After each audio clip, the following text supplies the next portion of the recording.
आकाशवाणी पुणे. माधुरी कुलकर्णी प्रादेशिक बातम्या देत आहे. ठळक बातम्या.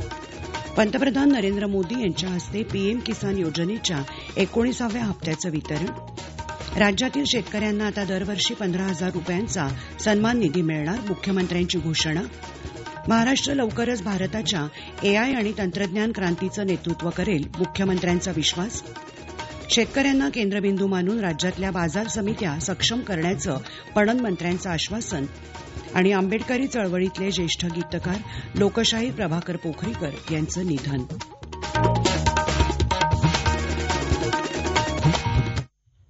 आता सविस्तर बातम्या. पंतप्रधान नरेंद्र मोदी यांच्या हस्ते काल बिहारमधल्या भागलपूर इथून पीएम किसान योजनेचा 19वा हप्ता वितरित करण्यात आला. यावेळी एकंदर 22,700 कोटी रुपये 9 कोटी 80 लाख शेतकऱ्यांच्या बँक खात्यात जमा करण्यात आले. पीएम किसान योजनेला 6 वर्ष पूर्ण झाल्यानिमित्त हा कार्यक्रम आयोजित करण्यात आला होता. राज्यातल्या शेतकऱ्यांना पंतप्रधान कृषी सन्मान योजनेअंतर्गत 6,000 रुपये मिळत आहेत. यामध्ये राज्य शासनाच्या नमो कृषी सन्मान योजनेअंतर्गत 6,000 रुपये आणि यात राज्य शासनातर्फे आणखी 3,000 रुपये वाढ करून शेतकऱ्यांच्या खात्यात आता दरवर्षी 15,000 रुपये जमा होतील, अशी घोषणा मुख्यमंत्री देवेंद्र फडणवीस यांनी केली. नागपूर इथं मुख्यमंत्र्यांच्या उपस्थितीत पीएम किसान योजनेचा 19वा हप्ता वितरित करण्यात आला. त्यावेळी ते बोलत होते. मध्ये आपण संपूर्ण शेतीचं म्हणजे फार्मिंग ज्याला आपण म्हणतो या संपूर्ण सायकलचं डिजिटायझेशन करतो. अॅग्रीस्टॅक ही अशी योजना आहे की ज्या योजनेनंतर प्रत्येक शेतकऱ्याला इंडिव्हिज्युअली काय लाभ आवश्यक आहे, तो काय लाभ आपण दिलेला आहे, त्याच्या शेतीत काय तो उगवतोय, त्याच्यामध्ये काय त्याला मदत करायची आहे, त्याला कसा भाव मिळाला पाहिजे, त्याचा उत्पादन खर्च कसा कमी झाला पाहिजे, या सगळ्या गोष्टी करण्याची आणि दलाल विरहित कुठलाही मधला माणूस बाजूला काढून थेट त्या शेतकऱ्याशी संवाद साधून त्याच्या शेतीपर्यंत पोहोचण्याचं एक अत्यंत महत्वाचं साधन हे अॅग्रीस्टॅकच्या माध्यमातून होत आहे. 54% शेतकरी आता अॅग्रीस्टॅकमध्ये आलेले आहेत. 100% शेतकरी आपल्याला अॅग्रीस्टॅकमध्ये आणायचे आहेत. पुण्यात केंद्रीय राज्यमंत्री मुरलीधर मोहोळ आणि सोलापुरात केंद्रीय राज्यमंत्री रामदास आठवले यांच्या उपस्थितीत हा कार्यक्रम झाला. कृत्रिम बुद्धिमत्तेच्या आणि तंत्रज्ञानाच्या माध्यमातून राज्य शासन प्रशासकीय कामकाज आणि अर्थव्यवस्थेला गती देत आहे. महाराष्ट्र लवकरच देशाच्या एआय आणि तंत्रज्ञान क्रांतीचं नेतृत्व करेल, असा विश्वास मुख्यमंत्री देवेंद्र फडणवीस यांनी व्यक्त केला. नॅसकॉम तंत्रज्ञान आणि नेतृत्व परिषदेत ते काल मुंबईत बोलत होते. देशातली 60% डेटा सेंटर्स महाराष्ट्रात आहेत. 2030 पर्यंत राज्यातली 50% वीज निर्मिती हरित ऊर्जेवर आधारित असेल, असं फडणवीस म्हणाले.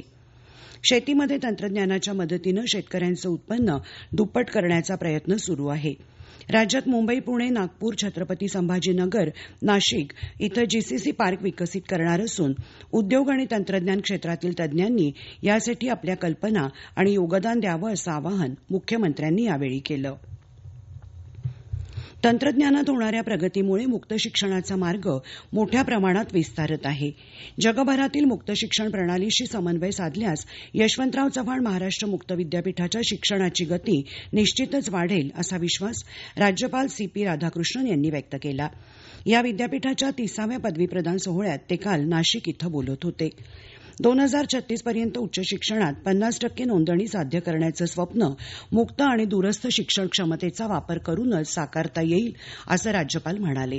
यावेळी राज्यपालांच्या हस्ते विविध विद्याशाखेत सुवर्णपदक मिळवलेल्या विद्यार्थ्यांचा गौरव करण्यात आला. दरम्यान नाशिकमधल्या महाराष्ट्र आरोग्य विज्ञान विद्यापीठाचा 24वा दीक्षांत समारंभही राज्यपालांच्या उपस्थितीत पार पडला. डॉक्टरांनी मानवता धर्म जोपासावा, असं आवाहन त्यांनी यावेळी केलं. कार्यक्रमाला वैद्यकीय शिक्षण मंत्री हसन मुश्रीफ, कुलगुरू डॉक्टर माधुरी कानेटकर, राष्ट्रीय आयुर्विज्ञान आयोगाचे अध्यक्ष डॉक्टर BN गंगाधर आदी मान्यवर उपस्थित होते. या प्रादेशिक बातम्या आपण आकाशवाणीच्या पुणे केंद्रावरून ऐकत आहात. माहिती आणि प्रसारण मंत्रालय भारत सरकारद्वारा मुंबईत आयोजित waves 2025 animation, gaming, E sport, comics, चित्रपट यांसह अनेक क्षेत्रांमधील तुमच्या प्रतिभेचं जगाला दर्शन घडवण्याची संधी. विशेष उपक्रमात सहभागी व्हा. Create in India challenge. अधिक माहिती आणि नोंदणीसाठी संकेतस्थळ wavesindia.org. बातमीपत्रात पुन्हा स्वागत. शेतकऱ्यांना केंद्रबिंदू मानून राज्यातल्या बाजार समित्या सक्षम करण्याचं आश्वासन पणन मंत्री जयकुमार रावल यांनी काल दिलं. पुण्यात झालेल्या कृषी उत्पन्न बाजार समित्यांच्या राज्यस्तरीय परिषदेत ते बोलत होते. जागतिक बाजार समितीच्या धर्तीवर राज्याची पणन व्यवस्था स्पर्धात्मक करणं आवश्यक असल्याचं ते म्हणाले. राज्यात काही आदिवासी भागात आणि 69 तालुक्यांमध्ये नव्यानं बाजार समिती निर्माण करण्याचा निर्णय घेण्यात आल्याची माहिती त्यांनी दिली. कृषी उत्पन्न बाजार समित्यांनी भविष्यात अधिकाधिक पारदर्शकता ठेवून आणि शेतकऱ्यांना आधुनिक सुविधा पुरवून आकर्षित करावं असं रावल म्हणाले. राज्यातल्या सर्व बाजार समित्यांचे सभापती, उपसभापती, संचालक आणि सचिव तसंच स्थानिक आमदार आणि शासकीय अधिकारी या परिषदेला उपस्थित होते.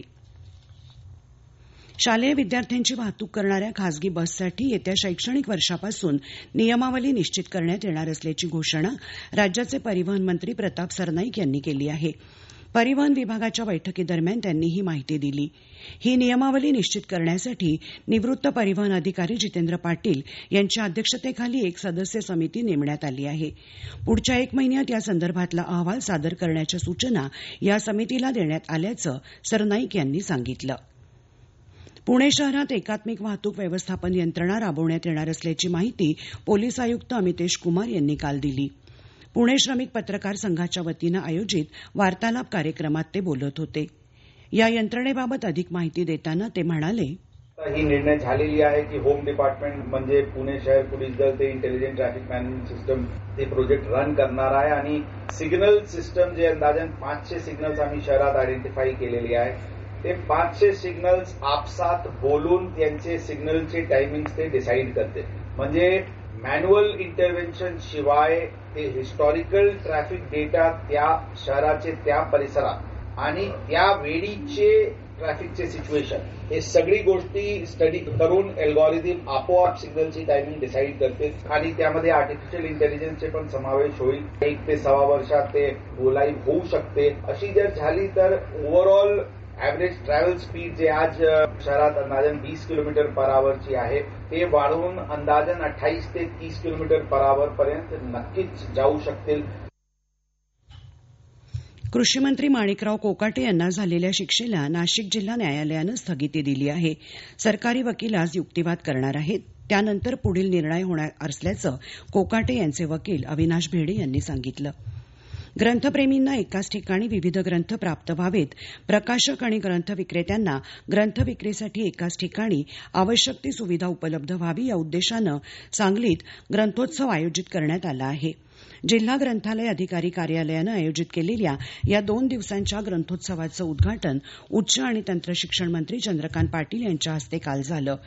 राज्यभरात वाचन चळवळ वृद्धिंगत करण्यासाठी शासन स्तरावरून सर्वतोपरी प्रयत्न करून पाठबळ देऊ अशी ग्वाही त्यांनी यावेळी दिली.